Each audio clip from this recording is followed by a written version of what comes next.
I got too much. Okay. All right. We are live. Yeah.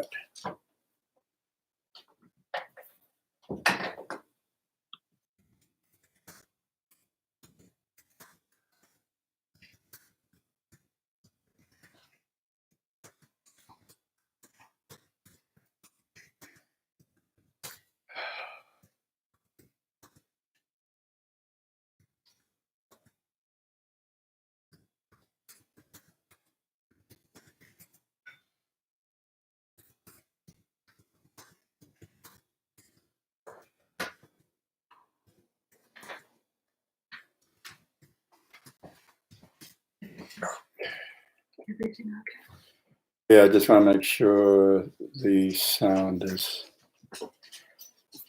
Could I have my coffee cup? Yes, I'll bring you a coffee cup. Hello, hello. Got 3 people on. 4, right? Oh, 4. Okay. Hello, everyone. Yes. My audio assistants. Okay, it looks good, yes? Yeah. I hope you all can hear me. Yeah, just comment here. Yeah.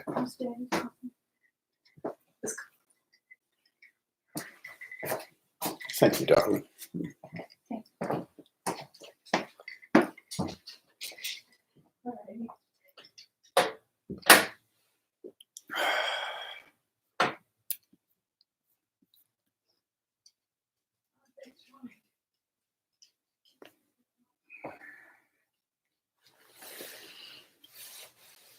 We've got a couple of minutes, so I'm going to let people kind of log in and sign up or whatever this is that we are doing, the virtual.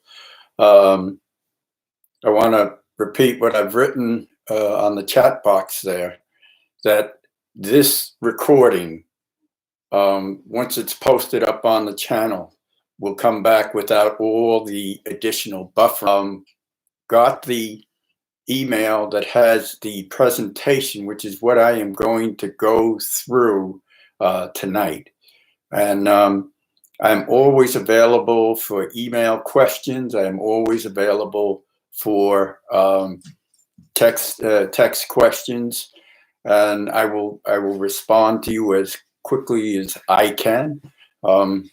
I just want to thank everybody in this class, because this has really been truly a trying time, like nothing that we have ever seen before, I know, in my lifetime.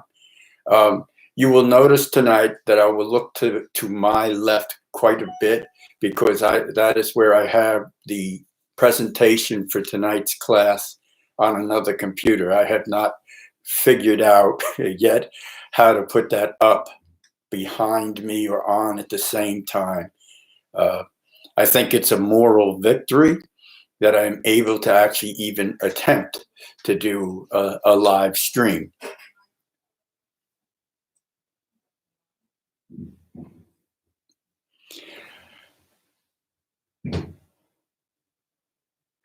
Yeah, John and Jess, thank you so much for being on the front lines for us, and please stay healthy and safe. And again, I just want to remind everybody, I am an open book. I have been your instructor. It's been a pleasure. I want to help you succeed. So I will post when I do some additional live stream videos. For example, on April 4th, I'm going to do the nuke installation at Downs Farm on Route 25 in Cutchogue. I will do it. I will start it at 12 o'clock. It will be, we will use the same link, my YouTube link, at each of these presentations. I invite you to come and join with this. What you do need to do is please register with Tara Lynn Reynolds of the Group for the East End, so she has an idea of the number of people that we have going to beam in, so to speak. It's actually kind of interesting. It's one of the few times that I can tell you that the ability to broadcast over the internet actually gave us a broader audience than we could have done if you were all there in your bee gear.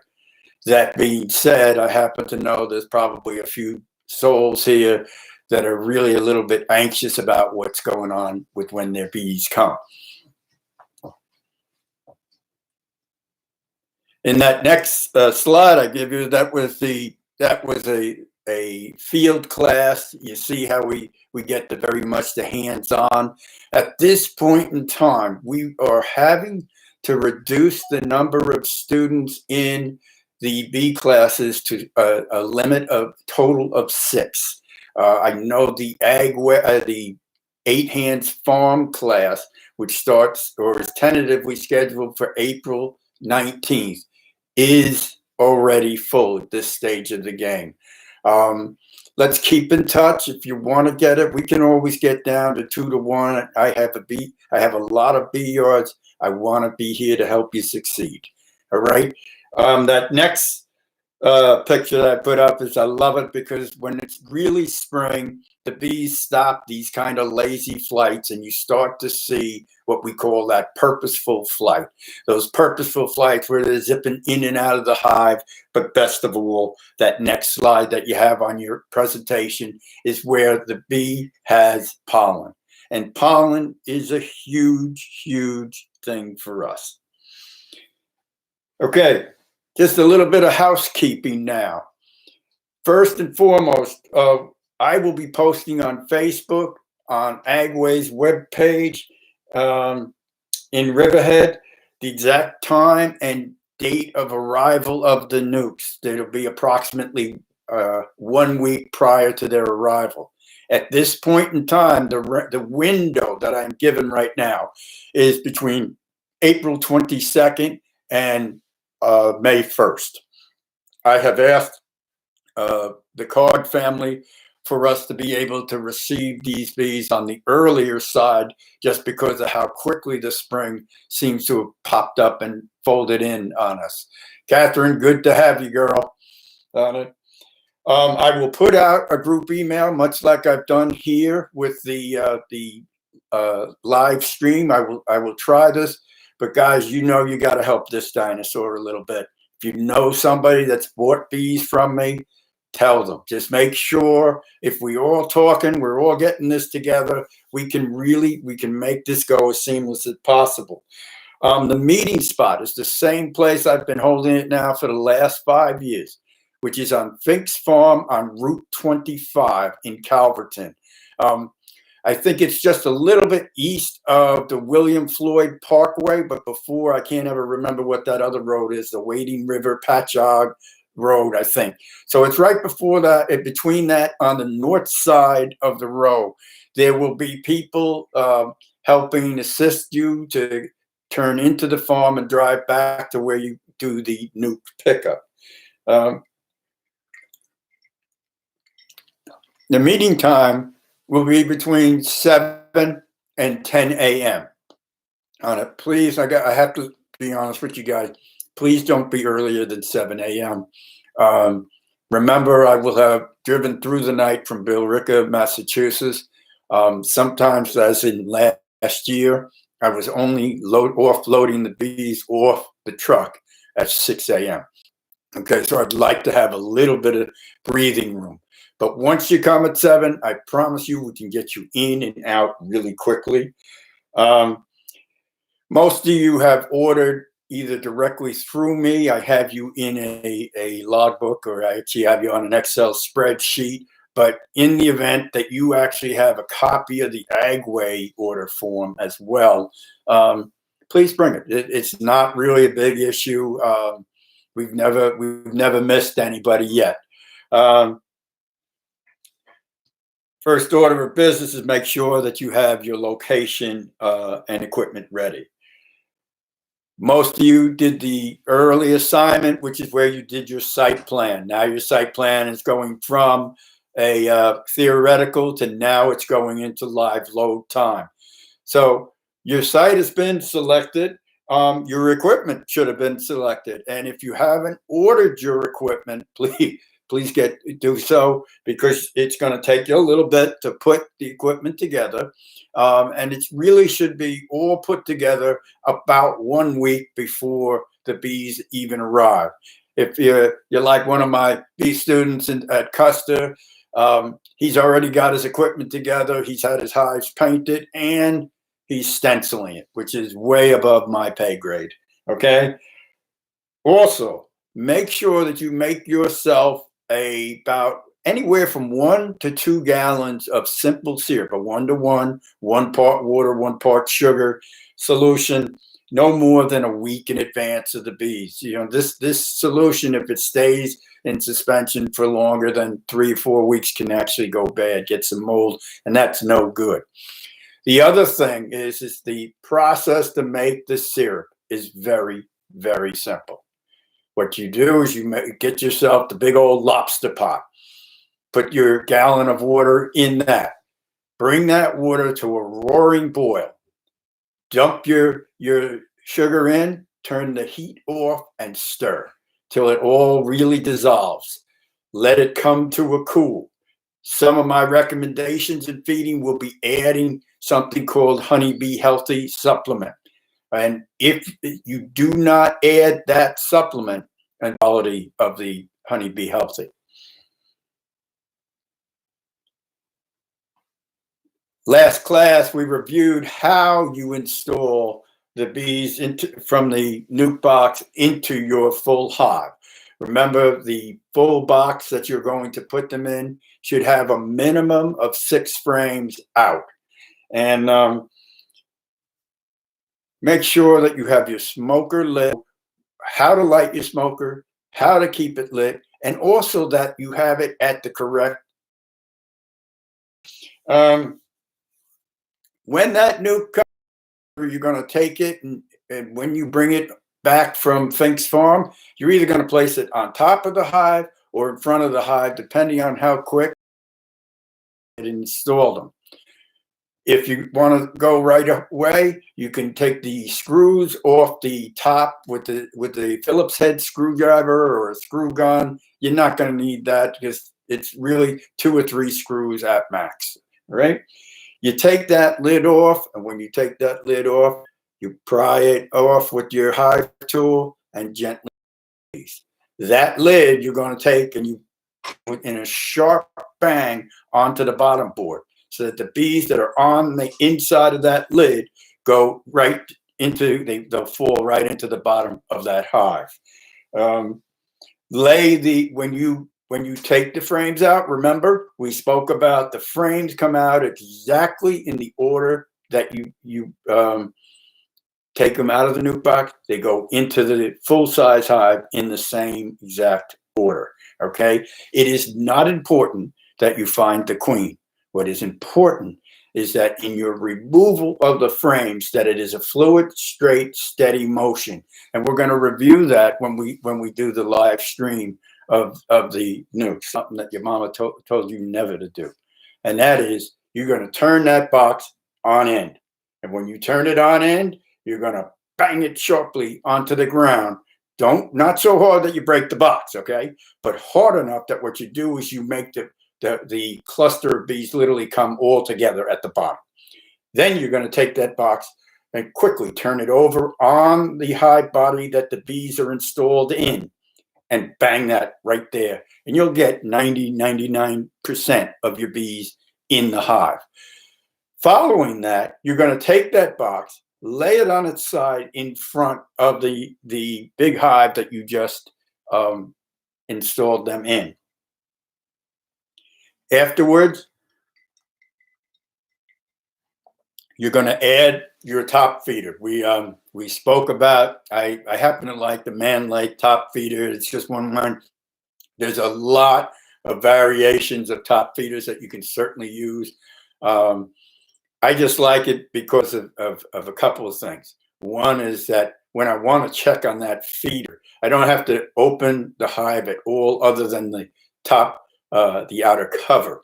You don't need to disturb the hive on the inside. Something I want to mention very straight up is that you should also remove the inner cover when you put this feeder on. You don't want a gap between the outer cover and the inner cover, which might create a robbing scenario. After the feeder is on, fill it with the syrup that you made so gently. Don't overfill it. Be mindful that about 3/4 of the height or the depth of that feeder is a really good way to judge that, and it'll hold anywhere from a gallon to 2 gallons. And then you just close up the hive. Part of what I want you to start to think about after you've got your girls now installed is your record keeping for your beekeeping journey begins. And how does that start? It starts with the date of hive installation. I've given you all the sheet that you can use. You can make your own. I'm not really particular. I just want you to be mindful that record keeping is important. So I'm trying to give you some things that have worked for me. I like to do this, record the first sighting of pollen. The first bee that I saw coming back with pollen totally freaked me out, because I'm very much aware that real pollen investment really doesn't happen till about the St. Patrick's Day. We know we're past St. Patty's Day. You now see anybody like Catherine who has the overwintered hive, she can actually see her bees are moving in great volumes of flight during the warmer days. That is what we as a beekeeper want to see. So I record the pollen and then I record the color. Both of these are going to be tools for you in your future beekeeping years, because it's going to give you a line of what color shows up. If your date is going to change because you're only getting the bees, let's just say May 1st for fun. Realistically, your slide rule is going to come right to about the St. Patrick's Day, and you'll see the difference on it now. I like to note and record the direction of flight.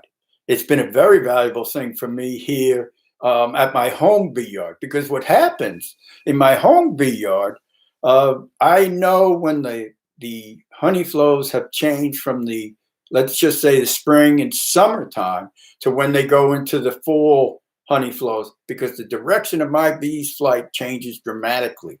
And how I know that is they go due east. And when they start going due east, I know they're going into the goldenrod fields. Record the temperature. We spoke about in class the importance of GDD, growing degree days. So now, for all intent and purposes, you can follow the growing degree days based on the Cornell Cooperative Extension of Suffolk County. You follow that. I like to use Laurel. I think Laurel or Jamesport is fairly close for me in Mattituck. But I would just look at one of the sites that is relatively close. I like for the South Fork, the East Hampton weather station or recording station is quite good. Really nice for you, because this has it built in that you can tell how many degree days there are currently. You can then say, is this good or bad, or is it ahead or behind what I'm used to? And that website has all the historical data so that you can actually say, all right, this is a little bit behind or a little bit ahead. When we start to talk about hive inspections, I want you to always remember the big three. It's what I call them. It's the big three. My wife is from South Africa, and they have what they call the big five. Well, that's the the big five of the animals there in Africa. In the beekeeping world, I call it the big three. The big three are we queen right? And how we know it. A, you see the queen. Or B, the presence of eggs within the cells. Preferably on some of your inspections, you actually see it both times. The second one is food stores. Food stores is recording the presence and quantity of honey and pollen. I want you to try to quantify the amount. And I understand this is really hard for you to do, because when you begin, you really don't have any kind of reference point. But what you can do, one of the cheater things that I like to do is when I lift that frame out, but for that first time, the moment I sight or spot pollen and or honey, I say, where is its location? Is it on the top part of the frame, in the bottom part of the frame? Does it take the whole frame up? Okay. Same with the pollen. Where is that band? Is that band narrow and above the brood, or is that band the whole frame, or is it spotty throughout the cell? Once I decide that, then I can make a quantification. So I don't know if that's even a word. But what I would say to you is that if it's just like that top band above, that's at 15 to 20%. And then just use each inch that it goes down that honey. And the same can be used for the pollen. And the other thing that I want you to really look for is pests. Now, we've talked a lot about Varroa, and how you manage Varroa really will, it's not going to be as big a factor in the early part of our season now. It will be a big factor after July 4th. How you manage for Varroa from July 4th to literally October 1st might be the difference between your hive making it or dying. Okay, so how often are we going into our beehives? May and June, you've got to be in them once every 7 days. When I talk about an inspection, a lot of people say, well, do I take every frame out? No, it is not about taking every frame out. It is about being able to say, I have the queen, I'm queen right. I have honey in food stores, and based from point 1 to point 2, I saw this kind of growth. And then, of course, point 3 is, do I have Varroa mite? Okay. In your first inspection, I'm going to give you permission. You don't have to worry about that just yet. In July to August, once every 10 days, you're going to inspect them, stretch it out just slightly. Part of that's because everything about the beehive is starting to slow down. In September, you go back to once every 7 days, because as the beekeeper, you are now really intensively managing your hive frames to get what we call them winter ready. In October, it's the last month I want to see you breaking apart any kind of frames within the beehive. And in November to February, you'll do just top checks of your hive. And the real important thing here is learn to use your eyes to visually see how many frames across the box the bees cover, and see positionally how high. And when I talk about how high they are in the hive, I want to see initially November, December, I want to see a vast majority of that clustered down in the very bottom, or the what we'll call the first deep. Every other box after that is them raising up. This is what I'll tell you. Use this again. Remember, we talked about when the bees, if you use the sidebar of the honey frame, an inch equals, let's just say, 12 to 15% fill capacity across that whole frame. Well, bees move upward from a box at the rate of about 1/2 an inch to an inch. They will move more rapidly if A, the honey is not in the correct location, and B, sometimes if the temperatures like this year, warmer than normal, they tend to keep rearing their brood throughout the winter, and that pushes them upward. All right. In your hive record keeping and inspections, I want you to really work on this, try to stay to 7 minutes. The reason I talk about a 7-minute interval is the 7-minute interval, every minute that you go over that, the length that the hive is disrupted for is going to be easily another 2 hours. So if you got in there for 7 minutes, did everything that you needed to do, you disrupted the hive approximately 2 hours. But say you got in there and you were dawdling. Let's just say you did your varroa mite monitoring test to person-to-person contact in the field class. But that said, you know, the first time or two that you're going to do that the alcohol wash test for varroa, it's going to take you 10 or 12 minutes. It's just that simple. You're not going to be that fast. You're not going to be that effective. All right. Practice will make perfect, and practice will make you more comfortable. But try to use the timer, because I think it really helps keep you mindful in these early things.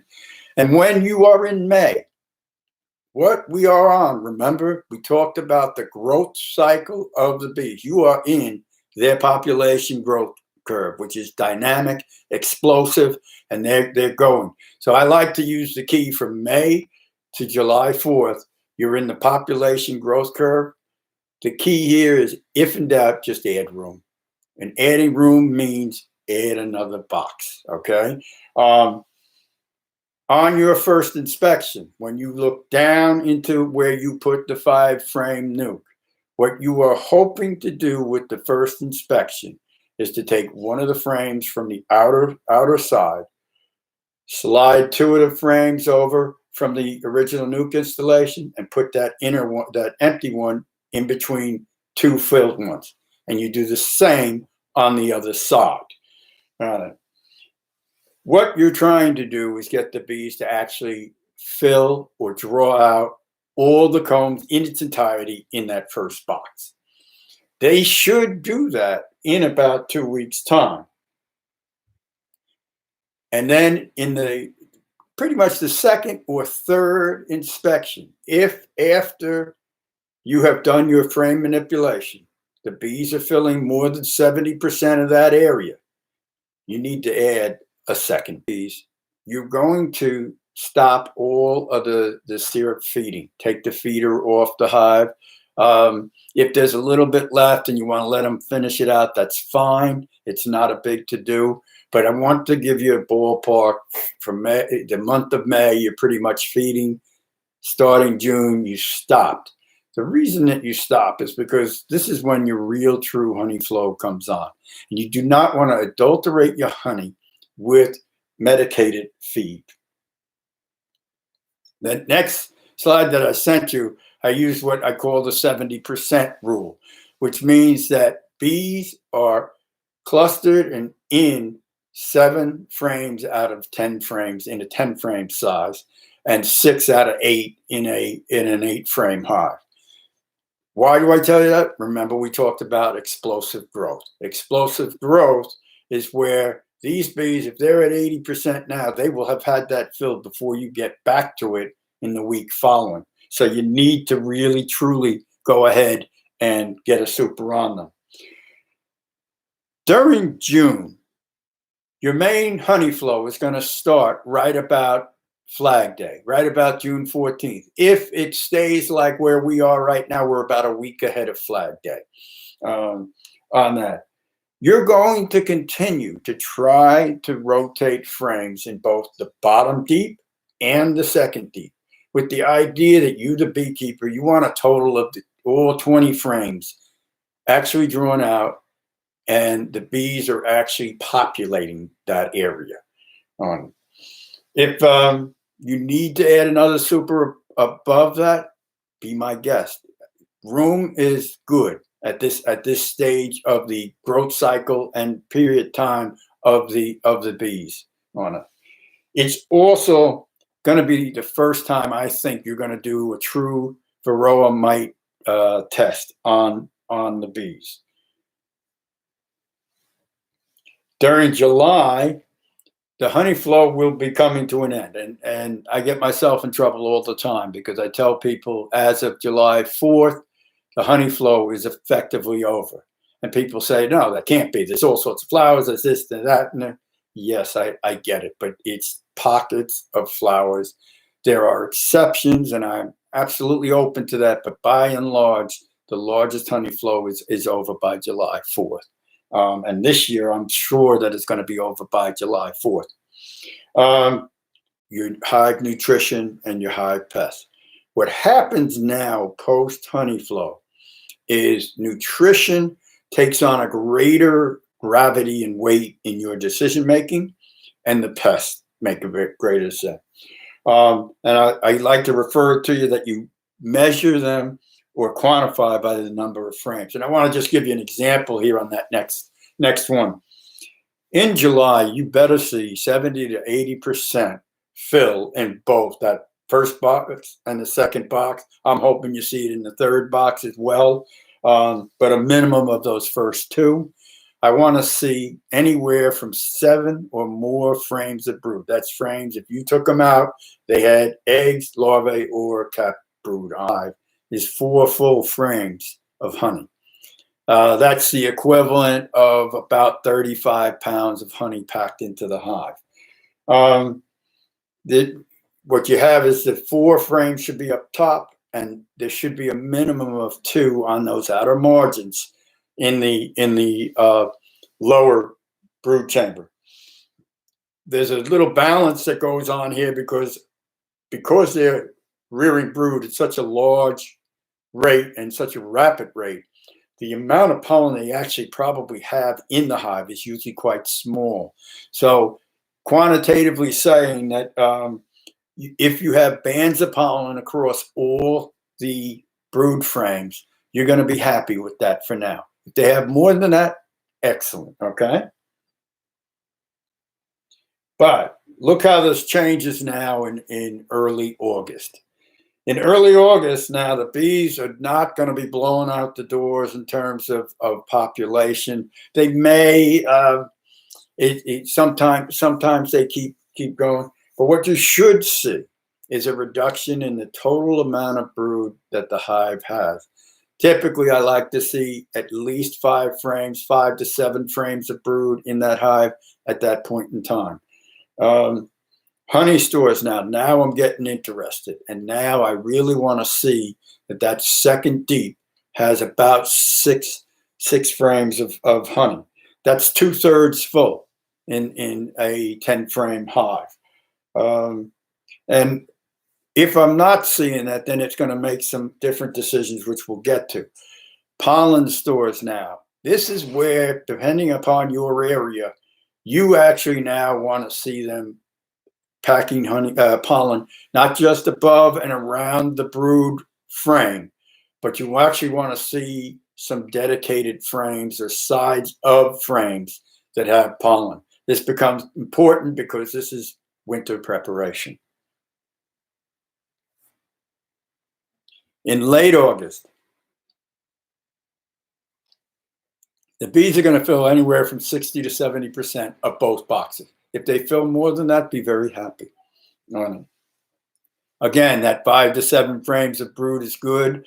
I don't like to see much more than 7 frames of brood because I know that if the bees have more than 7 frames of brood, that's a lot of mouths for that hive to feed. And that would create in me, the beekeeper, a question about, do I need to feed them or not? Honey, you want more than 6 frames full of honey in the top deep. And now it's the first time you should see an expansion in the lower one where it should have every bit of 3 or 4 frames of honey. If you get that 3 to 4 frames of honey down in that base hive body, you've really done a very good job at that point. And pollen now needs to take up at least 1 full frame. That's both sides of a frame. Now, it doesn't have to all be the single frame. Remember, we talked about you have to kind of look at the frames you looked at and say, what's the percent that this is filling with pollen? And take that number and say, do I have 10% to make 1 frame? Do I have 20% to make 1 frame? That kind of thought process. All right. Also, your Varroa monitoring treatment plan. Okay. And I clearly want to use both of these. You monitor and you treat. I would encourage you guys, while you have a chance, even in the now, I want you to download those Cornell recommends and the Honeybee Health Coalition recommends with regards to guides for Varroa management. But I'm going to give you kind of the cheat sheet for this. To monitor, you're going to start with the 1st of June or somewhere earlier than that. When you do it, you're going to do your alcohol wash. That alcohol wash, like I said, there's some very good YouTube clips about how to do it. It looks real intimidating at first, but once you get a handle on doing it, you're going to find it's actually pretty easy. The threshold is 2 mites per 100. All right. The thing where they get this all kind of buggered up is they talk. I just like to work in simpler numbers. So a quarter cup is like a cup and is about 150 bees, so that you know if you have 2 mites or less, you're really in good shape at that point. That monitor and treatment side is going to take effect from June, and it's going to be right with you until we get to the close of the kind of the open hive inspection portion of the season. When that is done, you don't do Varroa monitoring at that point. I did some this year in February. Part of that is that I like the idea that the more treatments for these guys, the better off we are. Okay, so when we talk about now feeding your bees, we spoke about at the time of installation, you're going to do a 1-to-1. You're going to add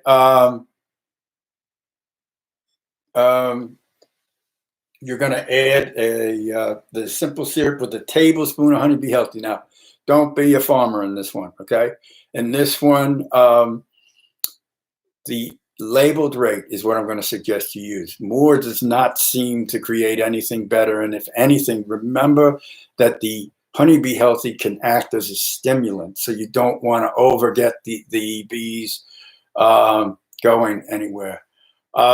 There's been a couple of questions about record keeping in here. Yes, Catherine, I like Hive Tracks, but I'm not sure it's free anymore to a real hobbyist beekeeper. I do have that application because it's a very powerful tool for me.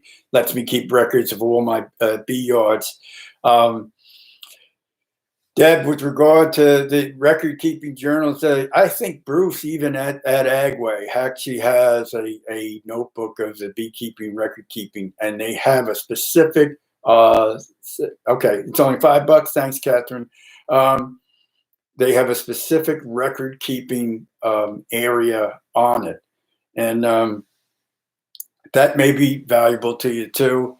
I could offer... we could try to build a Hive Track community based off of my application and web, or not web page, but my account, and that might be something that would be helpful to you guys to see the mind of Chris Kelly thinking, kind of thing. I don't know if that's good or bad, but I'll just throw that out there for you if you'd like to try to think about that. But coming back to the feeding.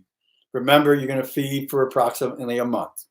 You can do less if you choose. You can do more if you choose. But understand, please think about the reasoning of why you're doing the extended feed, okay? I'm much more a big believer of actually shortening it up. In summertime, and summertime by definition, I'm just going to use from the June 21st right through into August 21st. If your hive stores or nutrition loads are lower than normal, in other words, low number of brood frames, low honey stores, back to Varroa. Is Varroa still a problem? If it's not, then I may have an issue with the queen and her fertility may not be the greatest. If you have, in the summertime, you have a low pollen stores, and what that means is when you're looking in the frames of the hive, they still only just have small bands of pollen. They haven't actually filled out depths of some. That is going to be a pollen shortage. And I like to add about a 1/3. If you see the normal block is about an 8x4 sheet. An 8x4 sheet on that. What I would like you to do is just cut it in third, 1/3. And you use that 1/3. And there's a reason why I like that is initially when you are adding these pollen supplements, sometimes they're a molasses-based supplement, and it can attract small hive beetles. So I want the bees to actually chew that up or use it up in about a week's time.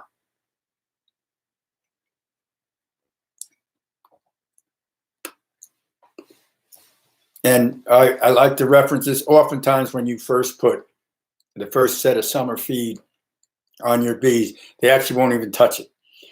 Don't panic just yet, because what will happen is you'll see they don't touch it, maybe they don't touch it, and then all of a sudden they start drinking from it. It's a real nice tool for you. This is where the record keeping comes in play. That you can say, as of, let's just say August 15th, the bees started to feed off the feeder. Let's just say August 15th, they also started to feed off the pollen supplement. In some of my overwintered hives here, I was feeding them a winter patty, which is basically fondant, which is granular sugar for them to feed. And I used a little bit of pollen in with it. And initially they didn't touch it. And as of last week, they started to chow down on it. Lets me know that they're building brood, they're building the size of their hive, and so they have a need for it. All of this is really valuable for you to record, because with next year, you're not going, everything will not be brand new to you. You'll be able to 2 per 100 for Varroa and small hive beetle.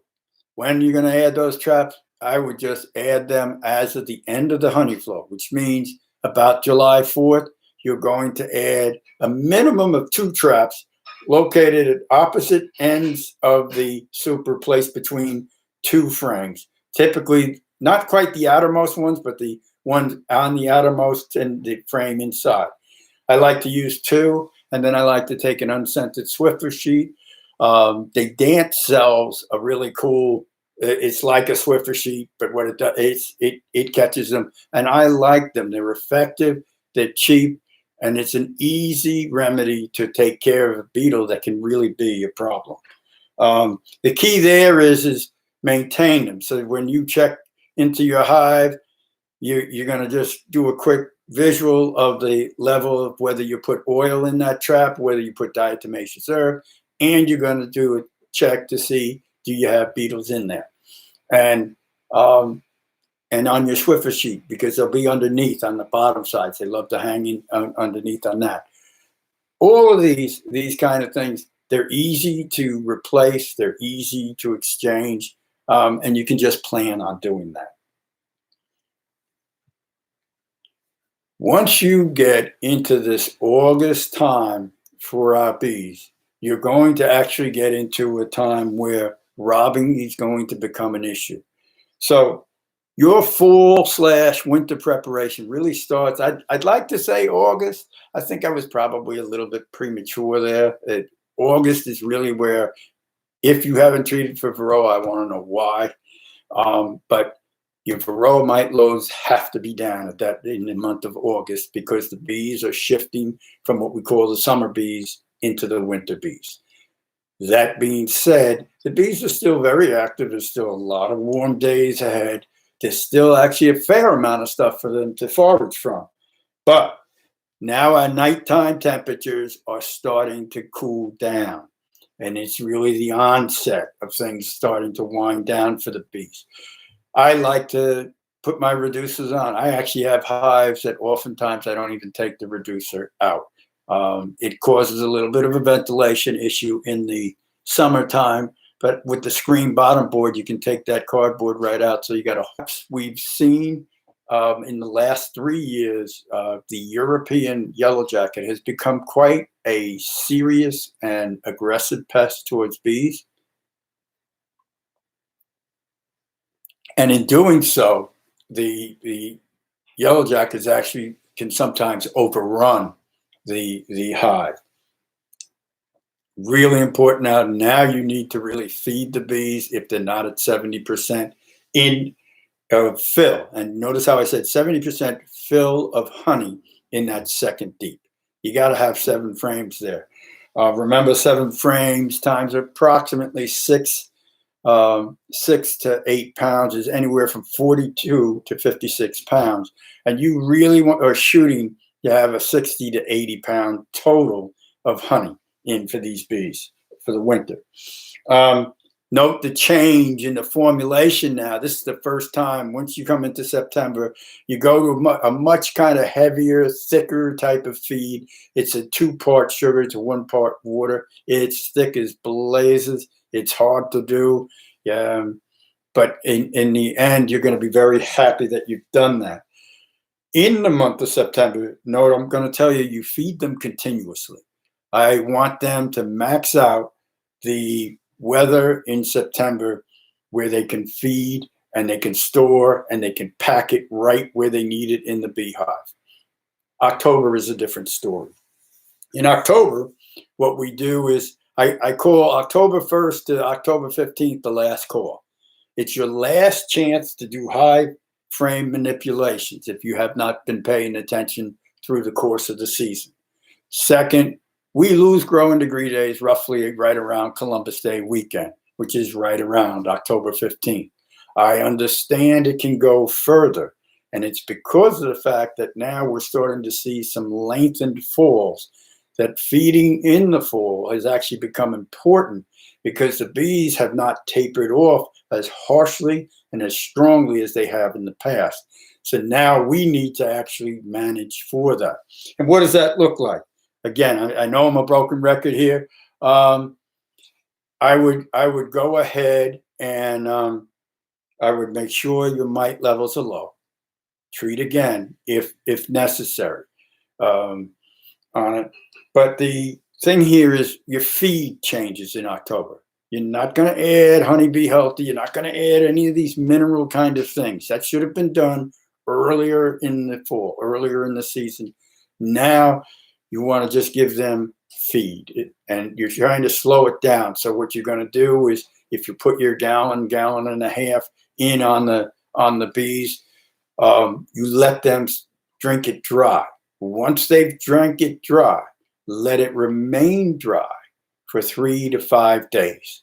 Then you fill it back up and do the same thing. And you're going to probably repeat that. I would say that's going to be approximately a month from October 15th into November 15th. After that, it's game over for liquid feed. Okay? In November, you should now be really winterizing your bees. If you have very, very tall hives, in other words, 2 deeps, 2 mediums, or even more, you should be breaking that hive down so that the actual overall height of the hive is no greater than 3 full deeps of area. Part of it is in terms of space, but part of it is really the lower the profile for the hive, the more likely the hive will not tip over, the more likely the bees within that space, they'll have more of an ambient temperature that is warm. Really important, I like to make sure I add a rock or a strap around the hive, because I have several yards that I'm fairly close to deer trails. And if I'm way too close, guess what goes against it is the deer, and they'll try to knock it over. The other part, and real important, I know a lot of you have just spent a lot of money on brand new equipment. Those upper entrances, you need to drill an upper entrance. I like the 1 inch in diameter. I like it to be just below the handhold of the second deep. Or if you're working a single deep and 2 mediums, then it's the second medium underneath that handhold. That's about the ideal place. This ventilation hole acts for 2 things. One, it is the single most effective moisture relief valve for your beehives. And second, it is a good escape route for the bees if the lower entrance gets plugged with dead bees, with a mouse, whatever that comes in on it. And then I would be putting on my winter inner cover. And the winter inner covers now is actually what I've started to change over my entire operation because I don't like to buy equipment twice. And what it has is it has a lip of about 1.5 inches. Dry sugar is a great moisture wick. I don't actually tend to feed them any fondant or pollen supplement in those months. I actually let that go. What I'd like to see is, and again, in my winter inspections, which you only open that hive in the wintertime on the warmest temperature, and you're looking down the cluster that is in that hive. When you do that, I hope I'm back. I got a note that said I got disconnected. So I just want to repeat that again, that in that winter time, when you're looking down after you've taken that inner cover lid off, you're looking for where the cluster is positioned and how wide it's taking over in terms of the super frames. That whole inspection should only take you somewhere between 30 and 45 seconds. Do not break apart the boxes or remove frames. You will kill your bees. And finally now, in December, you start your plan for the upcoming bee year. What you did right, what you did wrong, and where you'd like to go to next. And with that, I want to say thank you to each and every one of you. I wish we could be meeting in person. It has been a challenge for me, and I think it's been a challenge for you. But I want to thank you for your patience. So I have a hard time actually hearing a phone. I want to stay in touch with you. We will be in touch with most of you because you're getting bees. Thank you. Stay healthy and stay safe. And with that, I'll take any questions that anybody wants to type on the chat thing.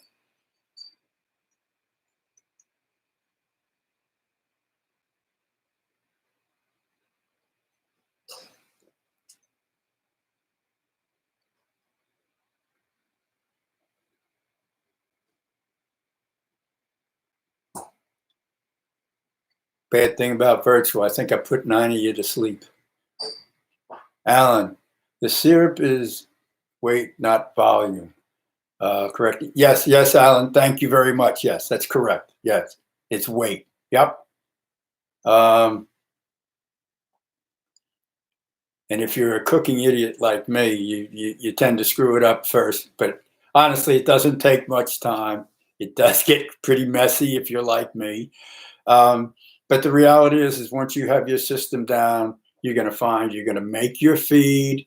Then you're going to let it cool. You're going to put it into milk carts or, a 5-gallon pail, and you're good to go.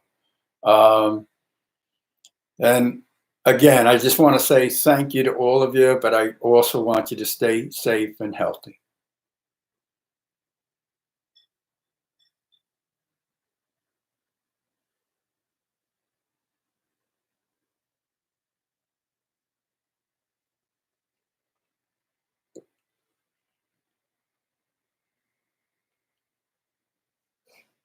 All right, guys, it looks like you've got it. But remember, I am absolutely available to each and every one of you. I want to see you guys all succeed this year. It's beekeeping is personal to me. I've been doing it for 50 years. This is the 50th season I'm keeping bees. And I still am totally in awe of these magical creatures.